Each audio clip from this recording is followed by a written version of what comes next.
বড় বিপদে আছেন, বিপদে কোনো কুল কিনারা পাচ্ছেন না।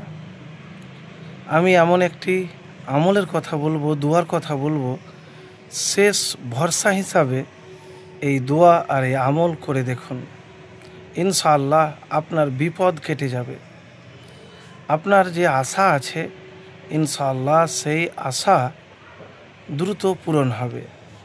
প্রিয় ভাই, মানুষ যখন বিপদে পড়ে তখন বুঝতে পারে দুনিয়াটা কত কঠিন।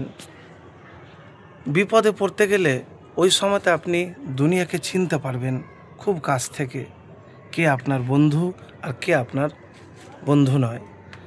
তো যখন আপনাকে কেউ সাহায্য সহযোগিতা করে না, আপনি কোনো মানুষের কাছে সাহায্য আশা না রেখে যদি আল্লাহর কাছে সাহায্য চান, তাহলে ইনশাআল্লাহ দ্রুত সরাসরি সাহায্য আসবে। তো প্রিয় ভাই, বিপদের সময়তে আপনি হতাশ না হয়ে আলহামদুলিল্লাহ পাঠ বেশি করবেন।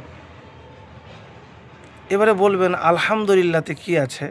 দেখেন, আপনি যেই অবস্থায় থাকেন না কেন, খুব কষ্টে আছেন, বড় বিপদ হলো তো কী হলো, আপনি ওই সময়তে আন্তরিকতার সাথে আলহামদুলিল্লাহ আল্লাহর শুকরিয়া জিকির করতে করতে এই খারাপ পরিস্থিতির মোকাবিলা করবেন ঠান্ডা মাথাতে। প্রিয় ভাই, হয়তো কথা বলাটা খুব সহজ, কিন্তু বিপদের সময়তে ধৈর্য ধারণ করা, মাথা ঠান্ডা রাখা খুবই কঠিন কাজ। তো এতটুকুন বলবো যে আপনি কাউকে দোষারোপ না করে বা এমনও বলবেন না যে আমি অমুক কাজটা না করলে মনে হয় বিপদে পড়তাম না। আপনি এটা বলবেন আল্লাহ যা আমার ভাগ্যে লিখে রেখেছে সেটাই ভালো, আর আল্লাহ রাব্বুল আলামিন আমার জীবন থেকে তিনি বিপদ দূর করে দেবেন, এটা আল্লাহ রাব্বুল আলামিনের ওপর আমি ভরসা রাখি এবং ভরসা করি। তো সেই সময়তে বলবেন আলহামদুলিল্লাহ। এবারে কোন দোয়া পাঠ করবেন? দেখেন, ইবনে আব্বাস রাদিয়াল্লাহু তাআলা আনহু বলেন রাসূলুল্লাহ সাল্লাল্লাহু আলাইহি সাল্লাম বিপদ বা কষ্টের সময় এই কথাগুলো বলতেন। কি কথা? লা ইলাহা ইল্লাল্লাহুল আজিমুল হালিম, লা ইলাহা ইল্লাল্লাহু রব্বুল আরশিল আজিম, লা ইলাহা ইল্লাল্লাহু রব্বুস সামাওয়াতি ও রব্বুল আরজি ও রব্বুল আরশিল কারীম। আলী রাদিয়াল্লাহু তাআলা আনহু বলেন যে রাসূলুল্লাহ সাল্লাল্লাহু আলাইহি সাল্লাম আমাকে কোনো কষ্ট বা বিপদে পড়লে ওপরের এই দোয়া পড়তে শিখিয়েছেন।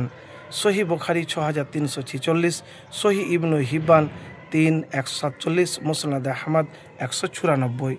তো আমি যে দোয়াটির কথা বললাম এটি স্পেশালভাবে সাহাবীকে শিখিয়ে দিয়েছেন। এবং কোন সাহাবী? যে আসমায়ে মুবাশশিরা, যাকে জান্নাতের সুখবর দেওয়া হয়েছে, আলী রাদিয়াল্লাহু তাআলা আনহুকে নবীজি সাল্লাল্লাহু আলাইহি সাল্লাম নিজে শিক্ষা দিয়েছেন। তো বিপদের সময়তে শেষ ভরসা হিসাবে যদি এই দোয়াটি পাঠ করতে পারেন ধৈর্য ধরে, তাহলে বিপদ কেটে যাবে। দেখেন ভাই, বিপদ কখন আসে কখন যায় সেটা বলা খুব মুশকিল, কিন্তু আপনার উপরই নির্ভর করে কতটা আপনি দোয়া আল্লাহর কাছে করতে পারছেন, সবুর করতে পারছেন। আর আল্লাহ সুবহানাহু ওয়া তাআলা নিজেই বলেছেন ইন্নাল্লাহা মা'আস সাবিরিন, নিশ্চয় আমি ধৈর্য যারা ধারণ করে আমি তাদের সাথেই আছি। আর আল্লাহ ধৈর্যশীলদেরকে খুব পছন্দ করেন। তো এতটুকুন বলবো ভাই, বিপদের সময় হতাশ না হয়ে আপনি এই আমল আর এই দোয়া করে দেখুন। ইনশাআল্লাহ দেখবেন মনে আপনার শান্তি আসবে, বিপদ কেটে যাবে। কিন্তু আপনার দোয়া কবুল হলে